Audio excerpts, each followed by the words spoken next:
Good afternoon, Chairman McClintock, Ranking Member Japal, and distinguished members of the committee.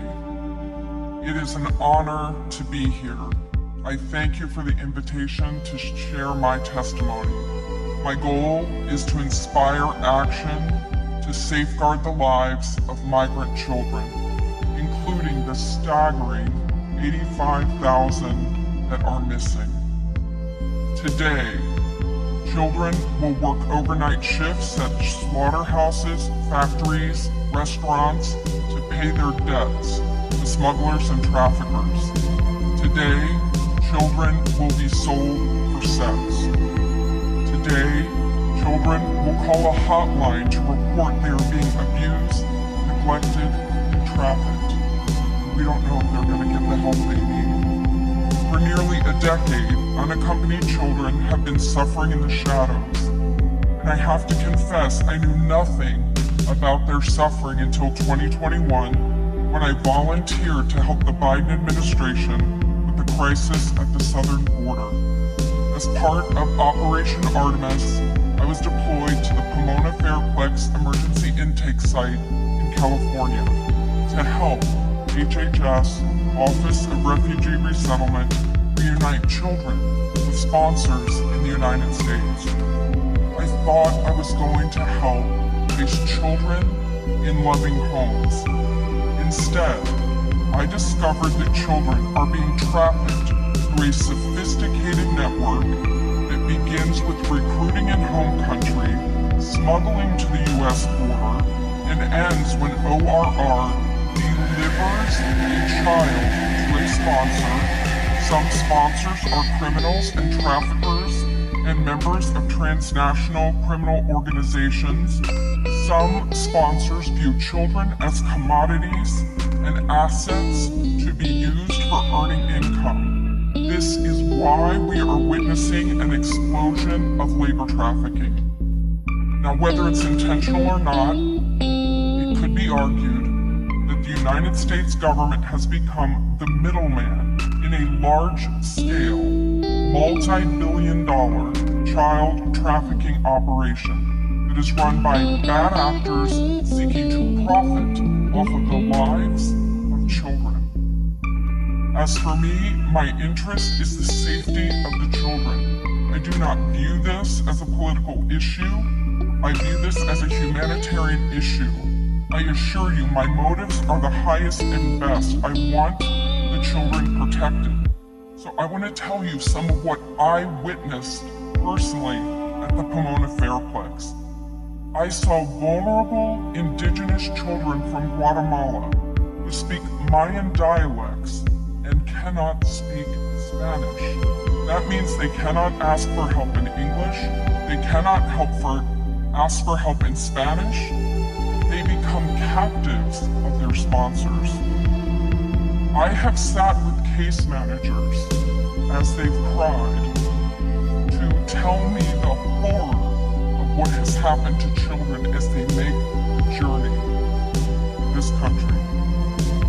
I saw apartment buildings where 20, 30, and 40 unaccompanied minors have been released.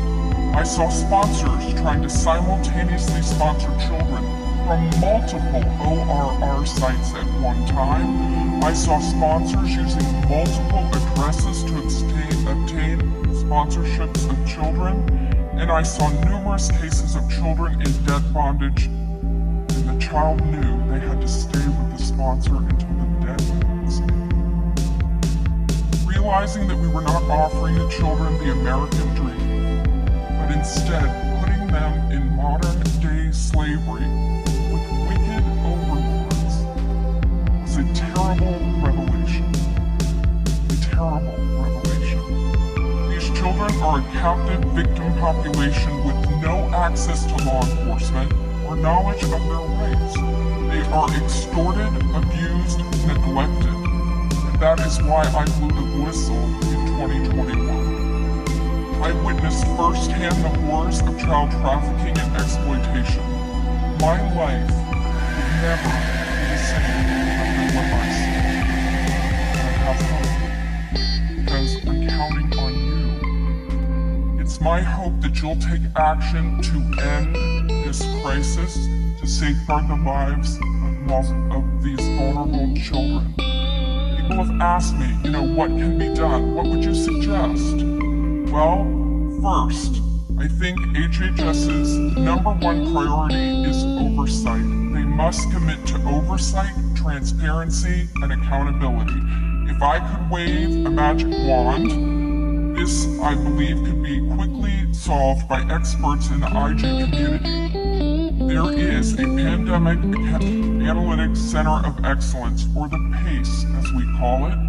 I believe if data analysts at the PACE could look at the data, children could be rescued, criminals could be prosecuted. If the PACE had access to this data, it shows where the children are and who has them. I think also we need to change the culture of speed over safety. Speed is the wrong performance measure in dealing with children. We need to revamp the vetting process of sponsors and have case managers who have investigative backgrounds, data analytics backgrounds, some certified fraud examiners. And I think we need to reimagine a system where the sponsor is the accountable party. Sponsors should be required to report to ORR. And lastly, stop retaliating against whistleblowers. Stop retaliating against the people who are trying to tell the truth to save the children. As it is written, the wise man listens to advice, while a fool continues in his folly, and HHS needs to be wise to care for these children. Thank you very much. Times it's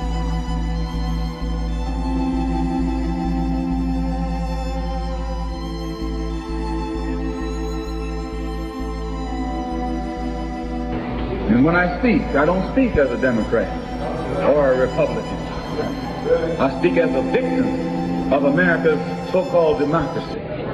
You and I have never seen democracy. All we've seen is hypocrisy.